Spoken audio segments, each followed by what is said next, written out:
that is problematic for us to operate as a civil society? Well, the first thing that I look at is the date of the tapes. It's remarkable that we are pulling tapes that you've gone into the archives and we're looking at the year 2000. I think people are entitled to evolve their thoughts over 18 years. The second thing that I think is quite remarkable here is that we're talking about racial division and what sows racial division. I think the fact that every time I'm invited onto this network, I'm being asked to dispute another black person. The black community is broken up in general, and I don't want to partake in any of that. We're just ending a weekend where 71 black people were shot in Chicago, 13 of them killed, and we're not talking about that. Instead, we're talking about old tapes. We're going to talk about all that. You have a problem. No, we're not. I have a problem that we're doing wall-to-wall coverage on tapes. You have a problem with who you're appearing on this? No, I don't have a problem with him. Candace, you have a problem with who you're appearing on this segment with? I'm respectfully saying to him that we should both decline tearing apart the black community for the sake of television. And because MSNBC always invites me on to do that, I am declining to do so when our community is mourning the 71 people that were shot over the weekend. We need to stop this warfare and come together and talk about things that matter. And what is going on in Chicago is a bigger topic and should be a bigger topic on this network than what Trump said 18 years ago and whether or not it means that people change over 18 years, which, shocker, guys, they do.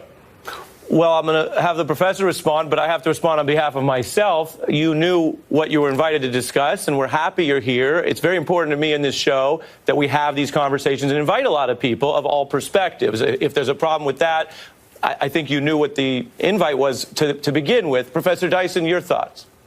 Well, look, we're dealing with a person who has not only radically emboldened the prospects of bigotry in this country, the resurgent, recrudescent hate that he has articulated. If you can't beat him, coin him. So he opposes Pat Buchanan on the one hand when it's to his own political advantage, and then subsequently when the real beliefs emerge from Mr. Trump, we see that his vicious animus toward black people, gay people, Mexicans, Muslims, women, and the like is a kind of cornucopia of hate that has been brashly articulated by a man of manifest lack of serious coherence, chaotic intelligence, and the lack of an ability to really express himself by not only pulling upon the strands of history, but refusing to take into consideration what's going on today. So I think in one sense, if we're going to talk about if we're going to be honest about Donald Trump, he has not helped black people. He has not enabled African-American people to move forward. He's riding a crest and a wave of economic prosperity put in place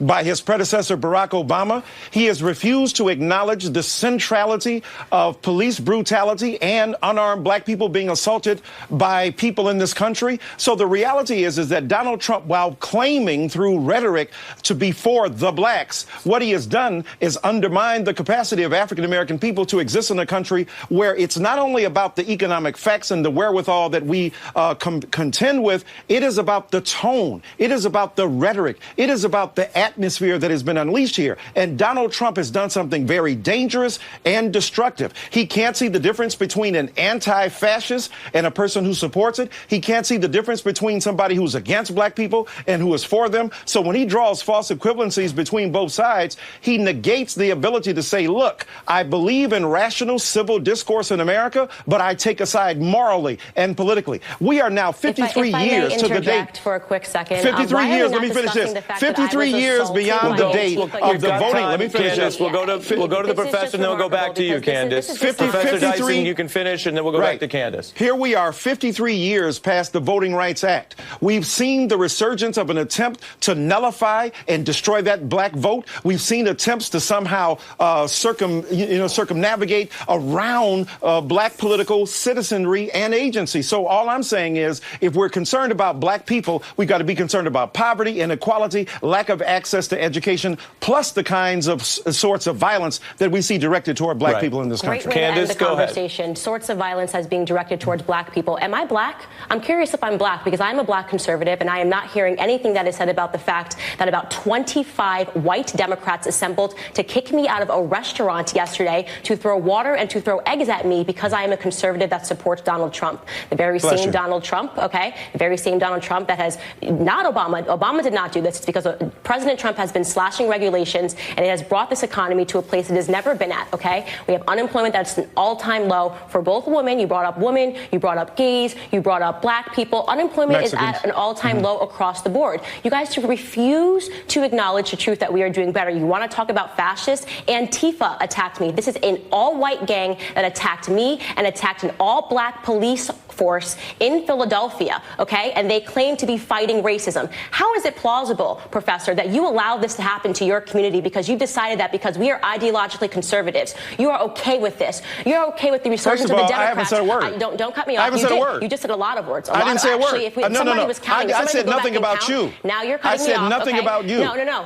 So I find what happened to you reprehensible, by the way. I still have to keep it going. Candace, we're going to take a pause. Candace, I didn't get to finish. I'm going to let you. For 5 minutes straight. You are attacking. I'm going to let you finish, but if you're calling out the professor, I have to give him time. So Candace, go ahead. Liberals have been attacking conservatives, and you guys say nothing about it. Blacks were attacked yesterday, okay? And they were attacked because they support Donald Trump. Black support for Donald Trump has doubled since this time last year. You guys can try to pretend that he is pushing in a racist era in this country when, in fact, we know the Democrats are the racists, have always been the racists. The parties never switched, and you should know this. As a civil rights person, you know the history. You know the people under the hood of the KKK. Let me respond. Were Candace, Democrats, and the party never switched. And Candace, I'm going to give the professor a chance to respond. You should defend what happened to me yesterday and defend our community being attacked because we support Donald Trump, because we understand that we have better economic opportunities under him than we ever had in Obama. And shame on you for spreading in Obama. Candace, I'm going to give the professor a chance to respond. Under his administration, he allowed the bloodshed, and Trump wanted to send the National Guard, and the Democrats stopped him. I'm really done with this. I'm done with this racist narrative. I don't want to have to talk over people, but we have to go back and forth. Let's talk about the facts. Candace,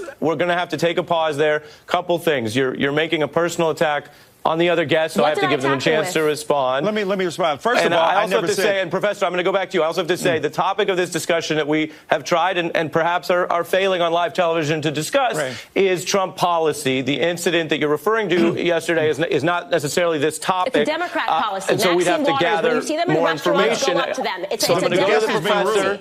Professor, you get a chance to respond, sir. First of all, I never said anything about Ms. Owens. I never directed any animus, any particular rhetoric, any conversation toward her. So first of all, when she say you allowed it, first of all, I'm not God. I don't control the universe or weather. I don't control the atmosphere, geology, or geography. So I did not point these people toward you. I think it's reprehensible that any human being is, if you will, put out of a particular establishment because of her ideology. I think that that's problematic. So I did not suggest that. Number two, yeah, you are black and I am black. But that doesn't mean that automatically we agree with everything. Of course not. We should Let me finish. One another. Now, what I'm saying to you is that when you talk about me as disrespectful, here's what's interesting to me.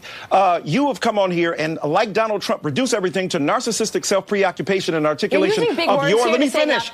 What you're saying here. So now, what happens to Black America happens to you. So Black people are reduced to what? Can you, Ari? Can I finish my point? I didn't jump on her. Can I finish my point? Can I